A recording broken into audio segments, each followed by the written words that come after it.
जब शास्त्रों की नीति से आप चलेंगे सही, भाई दही का मंथन सही तरीके से करेंगे तो मक्खन निकलेगा।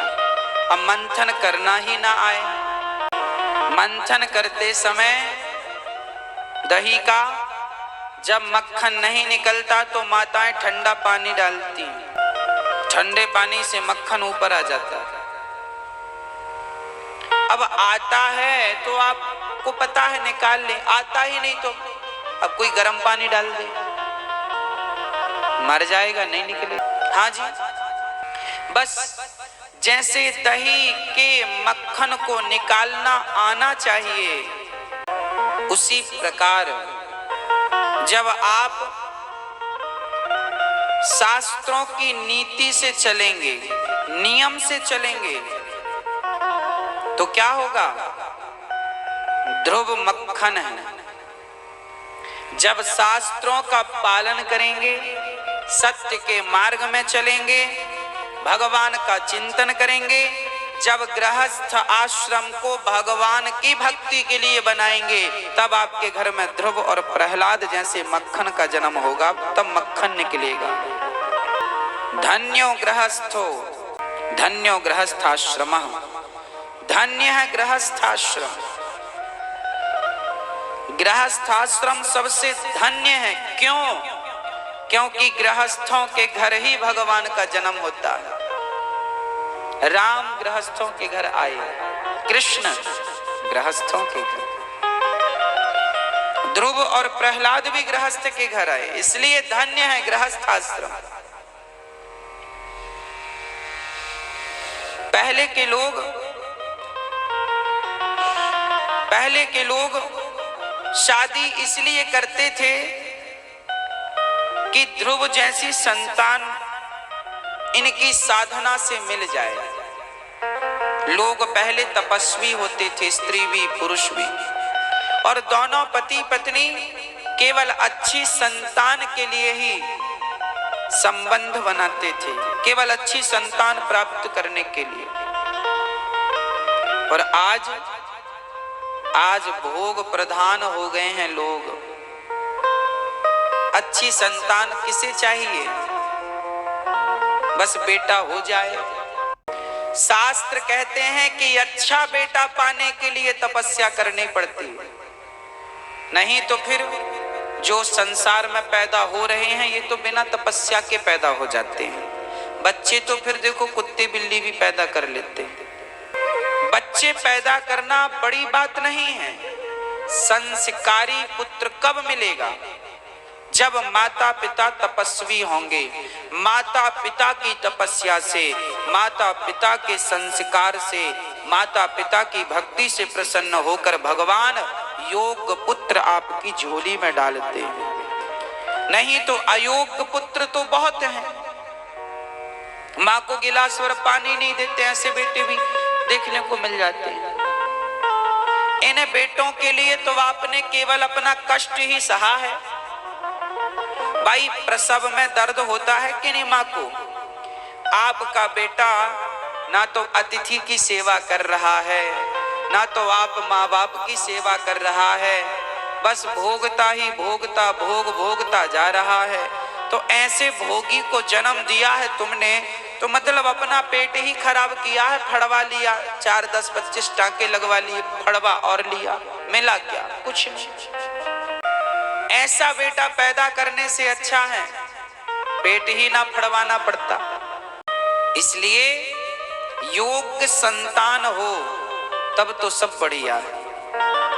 अयोग्य संतान, शास्त्रों में लिखा है कि बच्चा पैदा होके, जिसके बच्चा पैदा नहीं होता वो एक बार रोती है कि बच्चा नहीं हो रहा है, बस इसलिए रोती है, उसे दुख कम है। जिसका बच्चा पैदा होके मर गया बचपन में, उसको भी दुख कम है कि चलो हुआ था, ऐसा था, मर गया। पर उसको बड़ा कष्ट होता है जिसका बच्चा बड़ा होके दुष्ट बन जाता है। दुष्ट बेटा हो जाए तो हर मिनट हर सेकंड वो तुम्हें कांटे की तरह चुभता है, कष्ट देता है। इसलिए हर माँ बाप को, हर गृहस्थ आश्रम में रहने वाले व्यक्ति को यह समझना चाहिए कि तुम पति पत्नी केवल भोग के लिए नहीं हो, तुम अच्छी संतान उत्पन्न करने के लिए हो। इसलिए अच्छी संतान उत्पन्न करो। अच्छी संतान कैसे उत्पन्न होगी?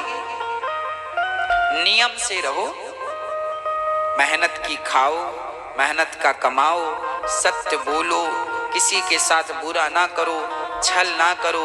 अब चोरी करते हो, छल करते हो, कपट करते हो, ये सब तुम्हारे आचरण हैं। और तुम्हारा जब बेटा पैदा होगा तो वो तो और छलिया होगा, और बड़ा डाकू बनेगा। वो तो तुम चोर हो, वो डाकू बनेगा।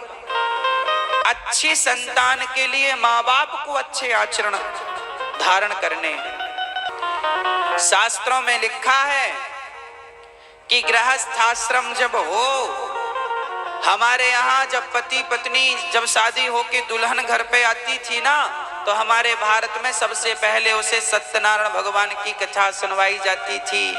देवी देवताओं के कुल देवी को प्रणाम कराया जाता था। उस पति को, उस जिसकी शादी जिस लड़के की हुई है ना, दोनों पति पत्नी को ये कहना चाहिए कि हे भगवान, हे बिहारी जी, हमारा गृहस्थ आश्रम अब आपकी कृपा से चले।